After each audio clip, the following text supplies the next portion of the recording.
Tu vois, ce jeu qui est une ode à l'aventure, à l'action et qui, soit dit en passant, est la meilleure licence de jeux vidéo du monde. Ce qui est cocasse, c'est que le jour où je le reçois, je m'apprête à rentrer dans un nouvel arc narratif, je vais vivre l'aventure la plus stressante, la plus excitante, la plus grande de ma vie, celle de trouver un nouvel appartement parce que je suis SDF.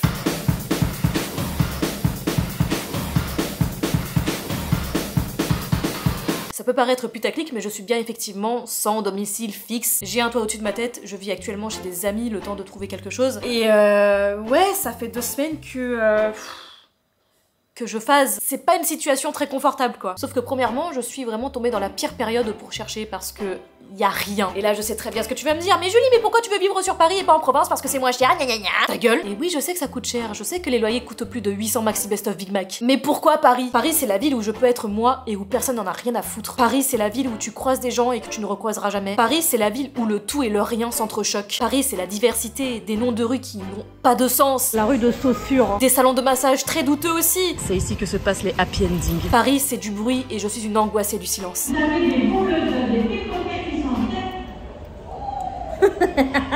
J'adore Paris, putain. Mais surtout, Paris, c'est l'accès à la culture et c'est quelque chose qui me faisait malheureusement beaucoup défaut quand j'étais plus jeune parce que mes parents n'avaient pas forcément les moyens de m'emmener au cinéma, au théâtre, etc. Tu vois. Et d'ailleurs, en parlant de culture, j'ai été aussi au Culture Fest et il n'y a pas plus méta pour représenter la culture. Ah oui, d'ailleurs, j'ai un nouveau propriétaire temporaire.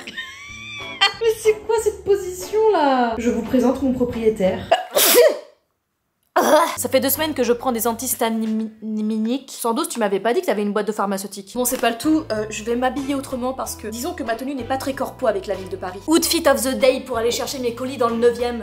J'ai troqué mon t-shirt noir pour un t-shirt blanc. J'ai mis une jupe, les gars, une jupe.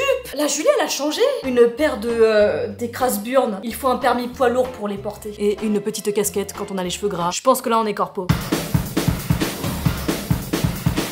C'est bon, j'ai récupéré mes colis. J'ai réceptionné 2 colis de sponsor, dont le plus intéressant, des sextoys. Mais bon, c'est quand même assez rigolo de le souligner parce qu'il y a un petit côté méta au plaisir solo. Je veux dire, la corrélation entre le fait de se faire plaisir seul et de kiffer vivre seul et tout. Enfin, j'essaie de broder comme je peux, ok? Wait a minute. Cette vidéo est sponsorisée par Bird. Non, ceci n'est pas un coquillage. Oh, j'entends quelque chose. Ni une lampe du génie, ou encore un diffuseur d'huiles essentielles de Roquefort. Et ceci n'est ni une cuillère, ni Leonardo DiCaprio. Mais je t'assure que je ne fais pas mon âge. Voici le Nami. Le Nami a la particularité de faire des pulsations qui te feront oublier quelques instants les stress du quotidien, comme déclarer ses impôts, ou encore ce gars toxique sur qui tu es depuis 6 mois. Il a 5 vitesses différentes pour 5 fois plus de plaisir. Non mais regarde-moi ce packaging trop stylé, quoi. Il ne s'adresse pas qu'aux femmes, évidemment. À toi d'avoir un peu d'imagination. Is this potty and crude? Et en plus, son socle fait lampe de chevet. Pratique pour une lecture très intellectuelle. Et voici le G, qui possède une forme pour cibler le point G qui te fera vibrer de plaisir. Il est un peu agité, hein. Bird sont rodés pour tutoyer le plaisir après plus de 20 ans à avoir travaillé pour de grandes marques. Et sache que pour chaque achat, un arbre est planté grâce au partenariat entre Bird et l'association One Tree Plants. Et ça tombe bien puisque tu as une remise de 10% avec mon code promo qui va s'afficher juste ici. Merci Bird d'avoir sponsorisé cette vidéo. ça fait du bien. Je suis vraiment très impolie parce que je me suis rendu compte que je ne t'ai même pas expliqué le pourquoi du comment j'en suis arrivée là. J'ai quitté mon appartement dans lequel j'ai toujours mes affaires parce que c'est l'appartement dans lequel j'ai vécu plusieurs années avec mon ex, avec qui je suis restée pendant 10 ans. Sans rentrer dans les détails, il fallait que je parte de cet appartement parce qu'à un moment donné, il faut tourner la page. Donc voilà où j'en suis, hein, je pète dans les draps de ce canapé. Mais du coup, quel est mon objectif? Alors, je vais passer d'un 70 mètres carrés à potentiellement à 25 mètres carrés. Je t'ai fait un petit dessin sur un sopalin parce que j'ai pas de papier. On le rappelle que je suis proche du peuple. Aïe. Ça, tu vois, c'est Paris, ça, c'est la petite couronne, et ça, c'est la banlieue qui touche un peu la petite couronne. Après, c'est le trou du cul de l'Île-de-France. Putain, temps, j'habitais juste ici, dans l'Essonne. Après, je suis montée dans le 9-4 pour mes études et pour rejoindre mon mec. Donc, dans mon idéal, ce serait d'habiter dans Paris ou en petite couronne. En gros, mes conditions sine qua non, c'est métro, fibre et lumière. Donc, faut savoir que je suis auto-entrepreneur. Et quand t'es en auto-entrepreneur, c'est la merde. Parce que les proprios n'aiment que les CDI ou les étudiants avec 36 garants. Ils demandent tes 20 derniers avis d'imposition, tes dernières factures Netflix, le pantone de ta peau, ton groupe sanguin, le pédigré de ton ex. Ils en demandent beaucoup. Et le problème, c'est qu'il y a beaucoup plus de demandes que d'offres. J'ai fait quelques visites et ça s'est avéré très peu concluant. C'est chez moi. C'est chez toi? Ouais. J'ai acheté l'année dernière. J'avais fait un placement NordVPN. Tu veux pas me louer ton appart, s'il te plaît? Je suis en stress et je suis tellement en stress que j'ai la triforce des boutons qui s'est logée juste là. Ils ne payent même pas de loyer, les enfoirés. Comme tu peux le constater, ce chat lutte actuellement contre le patriarcat. Tu sais que j'ai quasi pas joué à Zelda? Moi, fan de Zelda, ne pas jouer à Zelda? Mais qui allait celle-là? J'ai à peine 25 heures de jeu dessus. Quand Breath of the Wild est sorti, je jouais 15 heures par jour. Je faisais des nuits blanches. Cependant, depuis que je suis là, je n'ai quasi pas touché au Uber Eats. C'est ça, c'est une victoire. Comme quoi, la vie est semée d'embûches et de surprises, hein, comme Zelda.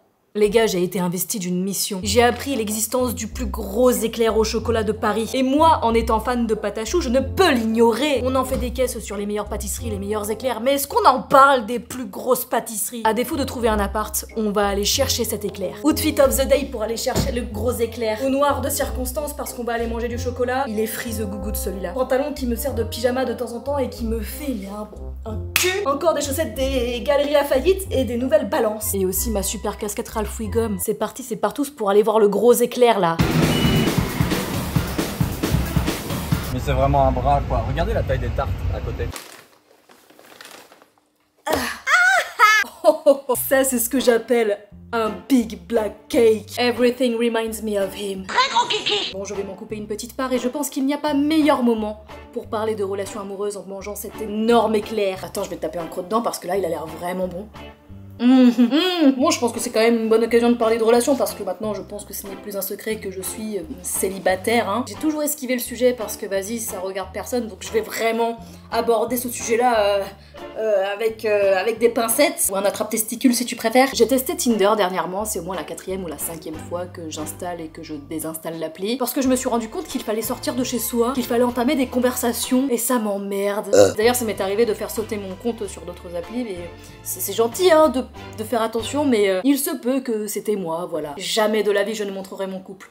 Pourquoi? Parce que 1, pour la 1000e fois, ça ne regarde personne. 2, ça voudrait dire que je n'ai plus rien à vendre. 3, je suis une meuf sur internet et j'aurais beau faire tout ce que je veux, je serais systématiquement associée à mon mec. Et ça, c'est mort. Et je vais rebondir sur le fait que c'est difficile d'avoir une relation amoureuse quand t'es un personnage public. Je mets des guillemets parce que je suis personne, mais le fait est que je suis quand même un personnage public. Et oui, c'est compliqué parce que je fais un métier qui est spécial, avec un rythme de vie qui est complètement en décalage avec les autres, donc c'est dur de le comprendre quand tu ne le vis pas. Souvent, on est amené à relationner avec des personnes de notre milieu social, hein, comme dans n'importe quel milieu, genre la médecine ou quoi, tu vois. Le milieu d'internet, c'est un peu pareil, sauf que là, tu rajoutes la fame. Donc oui, relationner avec quelqu'un du game, c'est quelque chose que j'ai envisagé, mais c'est un milieu de détraqué mental. Dans ce métier, avec l'argent, la fame, il y a souvent des patterns psychologiques. Beaucoup d'entre nous, on a commencé dans l'influence, la création de contenu, en étant en dépression, anxieux sociaux, en manque de reconnaissance, etc. Tu vois. Faut pas qu'il y ait de bataille d'ego, que l'un empiète sur l'autre. Et surtout, si ça se termine, enfin si ça se termine mal en l'occurrence, tu peux te faire fermer des portes. Donc j'ai essayé d'aller voir en dehors. Sauf que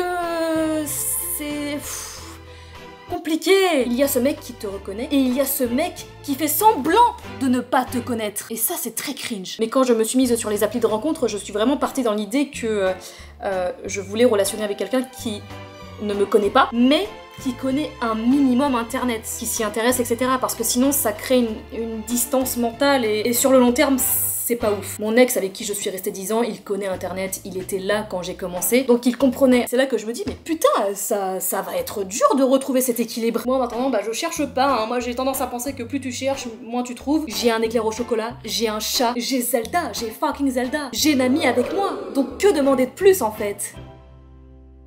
Oui, allô, bonjour, je vous appelle concernant votre annonce sur le particulier à particulier, savoir votre appartement est disponible dans le l'annonce que vous avez. Hier, j'ai envoyé une quinzaine de mails et d'appels et c'est la première fois que personne ne me répond.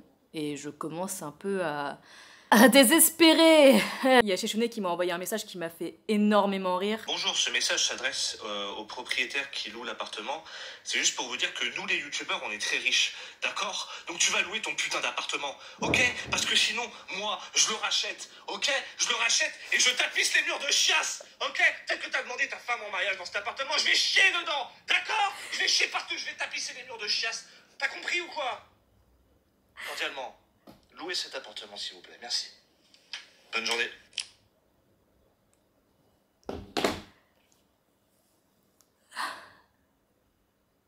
Je crois que je vais arrêter ce vlog ici. Le feuilleton, il revient.